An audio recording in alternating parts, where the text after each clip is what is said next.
ప్రవాహం వచ్చింది. ఇదే ప్రవాహం అగ్ని ప్రవాహం. ఏంటి చెప్పండి ఇది? అగ్ని ప్రవాహం. అగ్ని గంధకములతో మండు ఒక పెద్ద ప్రవాహం 2 పట్టణాల మీద పడిపోగానే ఆ పట్టణాలన్నీ ఏమైపోయినాయి అంట? ఆ అగ్ని ప్రవాహానికి కాలి బూడిదైపోయినాయి. ఏమైపోయినాయి చెప్పండి? ఆ జల ప్రవాహం, అగ్ని ప్రవాహం. ప్రవాహం అనేటువంటిది చాలా భయంకరమైనది.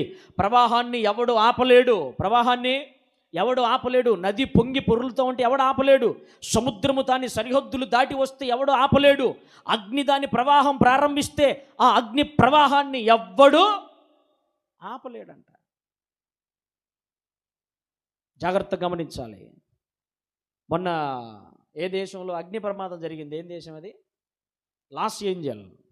అగ్ని ప్రవాహం జరిగితే హెలికాప్టర్లో నీళ్లు తోడుకొని పోయి ఎంత మోస్తున్నా మంటలు ఆరిపోవట్లేదంట.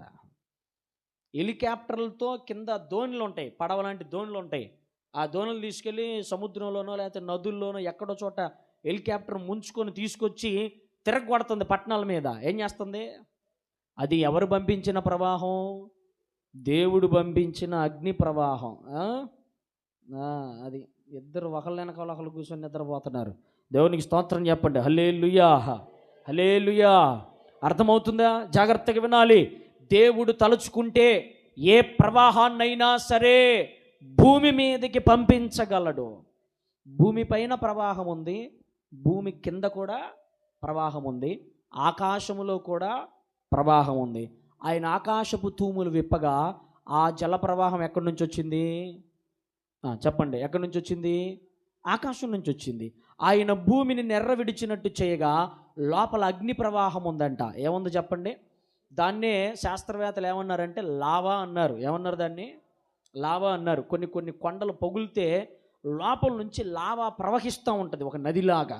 ఆ ప్రవాహానికి ఒకవేళ దగ్గరలో ఊర్లు కానీ ఏమన్నా ఉంటే కాలి మసై బొగ్గైపోతాయి. అంత ప్రవాహం ఉంది. అంటే దేవుడు మనిషి పైన మనిషి కింద ప్రవాహం పెట్టాడు. అది ఏ ప్రవాహమైనా కావచ్చు. అది జల ప్రవాహం కావచ్చు, లేక అగ్ని ప్రవాహమైనా, ఏ ప్రవాహము చేతైనా దేవుడు నిన్ను శిక్షించవచ్చు. ఇప్పుడు ఆ ప్రవాహము నుండి తప్పించుకోవాలంటే నువ్వు దేవుని మాట వినాలి. ఏం చేయాలి?